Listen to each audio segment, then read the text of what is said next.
So, corridor up and running by Sunday.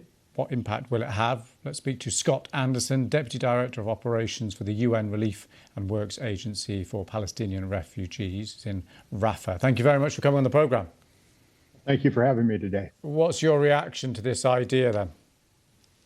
I mean, there's 300,000 people trapped in North Gaza, north of Wadi Gaza. There are pockets of starvation. There are children dying of malnutrition reportedly.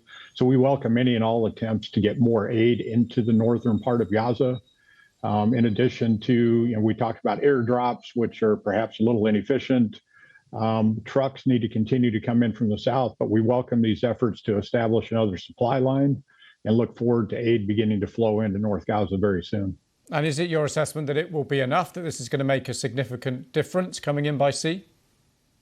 I mean, we hope it will make a significant difference. I mean, I think that we need to look at all the alternatives that are available to us to get aid in. That includes, as I said, trucks coming from South Gaza to North Gaza, the maritime route, and hopefully we can see an opening from Israel into North Gaza and also make use of Ashdod Port, which is literally just 50 kilometers away.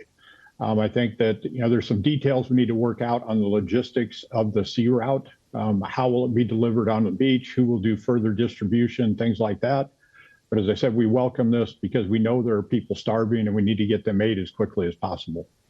Yeah, just got a note here from the UK government as part of this announcement saying the delivery of humanitarian assistance directly to Gaza by sea will be complex and our nations will continue to assess and adjust our efforts to ensure we deliver aid as efficiently as possible. Is almost an underlining the fact that this is no simple way of delivering aid. Would you rather see just more trucks flowing across the border by land?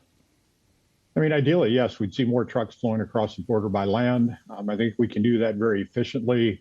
The most important thing that we do as a United Nations humanitarian community is make sure that aid that comes is delivered to the right people. Those suffering the most now are the elderly and children. They're the most vulnerable. So we do welcome this initiative.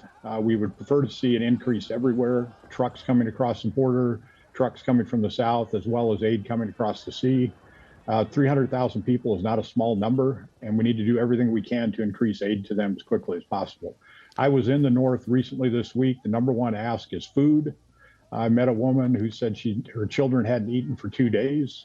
And that tells me the situation is incredibly dire. There's an aura of desperation across the north. And we need to put forth every effort we can as an international community to try to counteract the starvation that exists there. And is starvation the number one priority? Yes, it is. It's averting starvation, averting famine that was reported in the IPC report that was released recently and is currently being updated. The number one goal is to ensure that nobody dies of hunger, to reverse starvation, to prevent famine.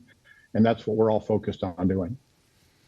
OK, well, we really appreciate your time talking to us. Thank you very much for coming on the programme. Thank you.